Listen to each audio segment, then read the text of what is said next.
Bonsoir, je m'appelle Elisabeth Desbois, je suis professeure d'histoire-géographie au collège Alexandre Maquet de Saint-François. Alors, qu'est-ce qu'on vient de vivre ce soir?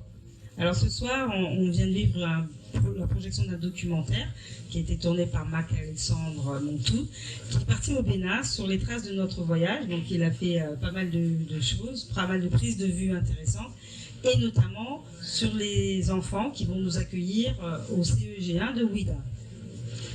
Alors ces élèves, on n'a pas eu l'occasion jusqu'à présent de les voir ni de les entendre parce que là-bas il n'y a pas de connexion internet. Donc on leur avait envoyé un courrier il y a quelques temps déjà et les enfants attendaient avec impatience ce moment. Donc ils ont pu vivre ce soir la découverte, l'ouverture de leur courrier, ils ont vu le collège, ils ont vu la ville. Moi-même, je découvre puisque je ne suis jamais allée là-bas. Et c'est vrai que c'est très très intéressant, très émouvant. Donc on voulait effectivement mettre en relation les Antilles et l'Afrique. Alors, c'est quelque chose qui vous tenait à cœur, alors, si vous comprenez?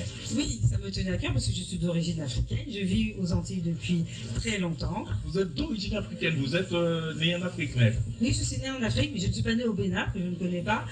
Mais j'ai passé ma jeunesse à Paris.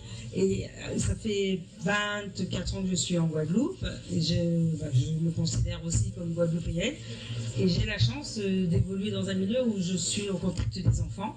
Et je trouvais qu'il y a beaucoup de voyages qui se font, mais il y en a peu qui se font vers l'Afrique, vers nos racines. Et c'est quelque chose qui peut être intéressant pour la jeunesse d'aujourd'hui. C'est de retrouver les traces de ce passé et de se l'approprier pour que ce soit quelque chose de positif dans leur prochaine vie d'adulte.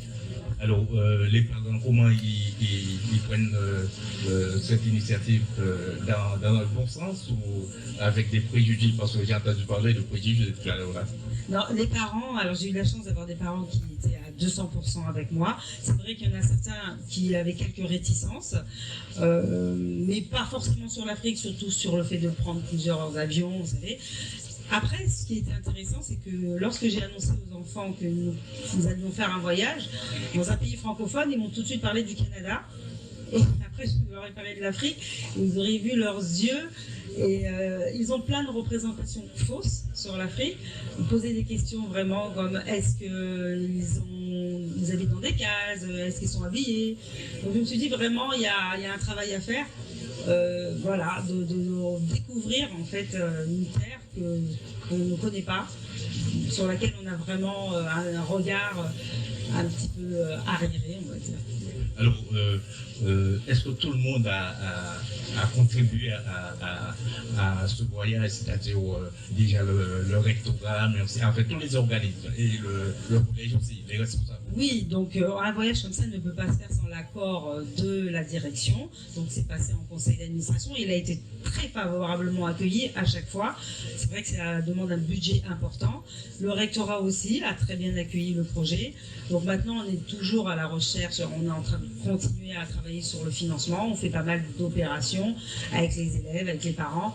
On espère maintenant que les entreprises vont nous suivre parce que c'est vrai qu'il n'y a pas vraiment de subventions sur l'international et sur l'Afrique. C'est plus évident d'aller en Europe que d'aller en Afrique. Donc c'est vrai que c'est un challenge, mais on y croit tous. Donc on a repoussé plusieurs fois la date. On espère vraiment partir l'année prochaine, en 2019, et montrer que c'est possible. C'est réalisable en fait. Alors, et qu'est-ce que vous recherchez à travers ce voyage? Qu'est-ce que vous attendez véritablement avec les élèves, bien sûr? On dit que les voyages forment la jeunesse. Je pense que celui-là, même si sur le coup, ils n'auront pas conscience de ce qu'ils ont fait, je pense que quand ils vont grandir, c'est quelque chose qui va les transformer, qui va véritablement les transformer. Parce que c'est pas un voyage où on va dans une ville.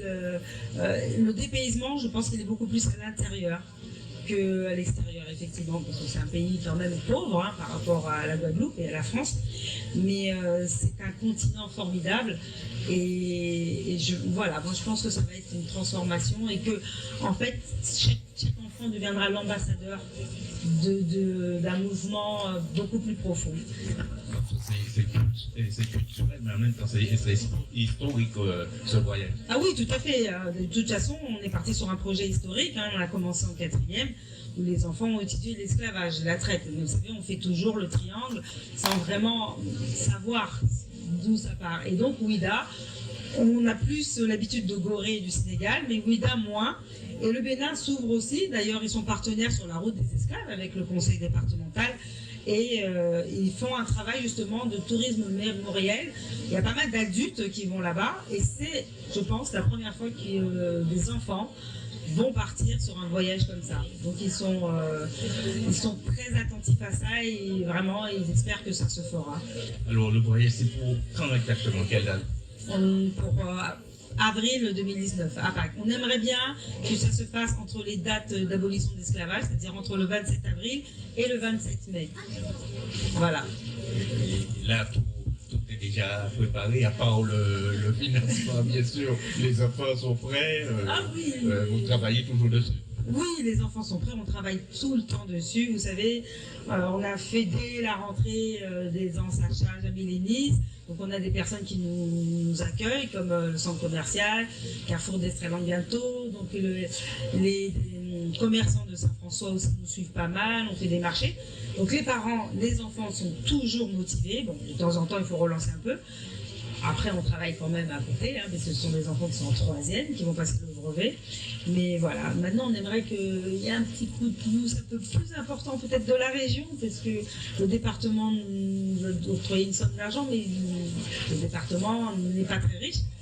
Et la région nous a dit qu'ils aidaient plutôt les lycées. Donc, si on pouvait avoir un petit coup de pouce, voilà, des entreprises, de toute personne. On a un compte Facebook, Litchi, donc on peut trouver ça. Ça s'appelle D'une rive à l'autre, comme le nom du projet.